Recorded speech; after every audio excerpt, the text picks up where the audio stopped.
The Procreate 5.2 closed beta is out now, and there are a host of exciting new features which I am going to introduce you to. First up, the biggest update to 5.2 is going to be the ability to draw on 3D models. You see here I've got a lovely vase and I can draw on top of it. We won't actually be able to create 3D models, only draw on top of them. But what we can do, I tell you, is we will be able to edit the lighting environment. As you can see here, in the lighting environment, you can change the position of the light sources and you can adjust the environment. And you can see that it affects how the rendering works.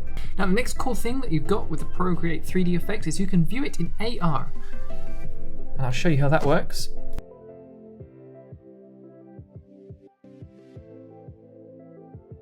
And there you can see you had the vase on the floor, on its side. That might be an issue for a vase, but it's a fantastic way to view your creations in the context that they will exist in. I think a game changer for anyone who's creating objects to print on demand or looking to create patterns and textures that will be used on fabrics, potentially on chairs, potentially on other types of furniture or objects that we'll use in real life. So another cool feature is that you can animate the export to show every single side of your creation. And you can change the duration, the distance, the zoom to make it bigger or smaller. Now, another cool feature that's been much requested is the ability to adjust the stroke stabilization.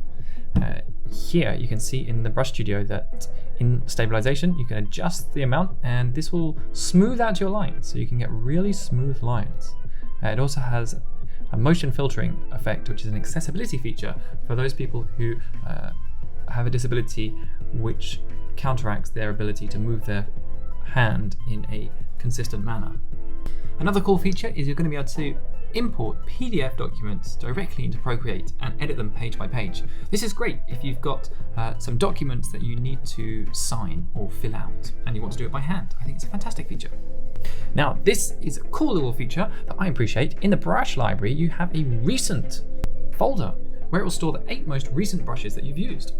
There's also been an update to the color palette, and you have the option to see it as a different view. And each of the colors has its own name, which helps people who may have color blindness.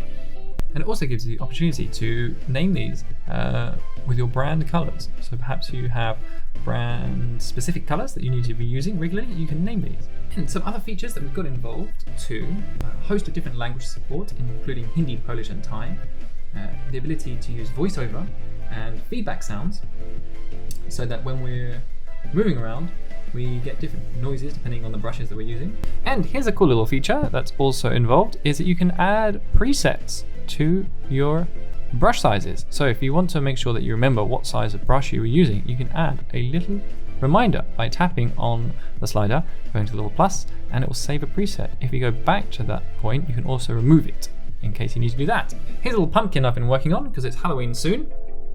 I'm going to include this pumpkin for free for all of you. So download this pumpkin today.